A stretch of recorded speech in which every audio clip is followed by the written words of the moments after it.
সুজন, আমার 1 প্লেট ভাত দিও তো। দিতাছি ভাই। ওই মিয়া, তোমার তো মাস শেষ হয়ে গেছে, আর কয়দিন আগে তুমি টাকা দাও না গেলে সারা মাস যে খাইলে, এটার খবর কি? ভাই, যে দোকানে কাজ করি বেতনটা এখনো দেয় নাই, 2-3 দিন পরে দিব কইছে, দিলে আমি দিয়ে দিব। এই তোমার মতন বিদেশি আসলে ভরসা করা ঠিক না। মাস শেষে তোমার আরো 5 দিন আগে, তুমি এখন আরো 3 দিন সময় বেশি যেতেছো। আমার কি নগদ টাকা তো বাজার করানো লাগে না মিয়া? ভাই, পেটের দায়ে এত দূর থেকে আপনার এলাকাতে কাজ করতে আসছি, আপনারা যদি একটু সাপোর্ট না দেন কেমন থাকবো কোন? বিদেশি কোনো সাপোর্ট মুড নাই। এ বেটা, তুই আমার নাজিয়া গেলে খাবার দিলি। এই বেটা, তুই খাবার লয়ে জানতো না।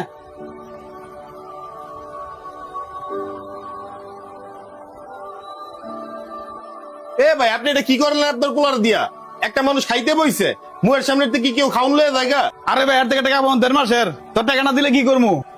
কেউ তুমি টাকা দাও না কিনলে গা? ভাই, আমি যে মাহাজনের দোকানে কাজ করি উনি একটু সমস্যা আছে, এর লেগে আঙ্গ কারো বেতনই দেয় নাই গিয়া। তো বাইরে কইলাম 2-3টা দিন টাইম দেন, টাকা পাইলে আপনার দিয়ে দিব। কিন্তু বাইরে করার পরে ভাই কোন অবস্থাতে মানতে আসছে না, দেখলেন তো আমার মুয়ের সামনে খাবারটা লয়ে গেল গা।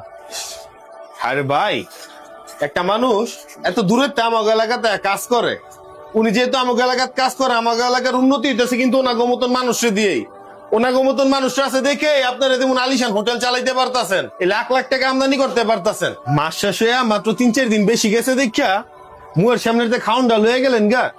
আর বে লোক তো আপনারা কইলে আর 2 দিন পর টাকাটা দিয়ে দিত। আপনারা যদি দূর এলাকার মানুষের লগে এমন ব্যবহার করেন তাহলে তো বেটা আমাকে এলাকার বদনাম। ভাই, আপনি এক কাজ করেন, এই লোকটারে খাবার দেন। আপনি তো আমার এলাকার, আপনি তো আমার চিনে নই। আর 2 দিন পর যদি এই লোকে আপনার টাকা না দেয়, আর সবগুলা বিল আমি পরিশোধ করে দিই মনে। ঠিক আছে, তুমি বিল দাও, আমার কোনো সমস্যা নাই। এই সুজন, হ্যাঁ বাদ দে। পাইলাম।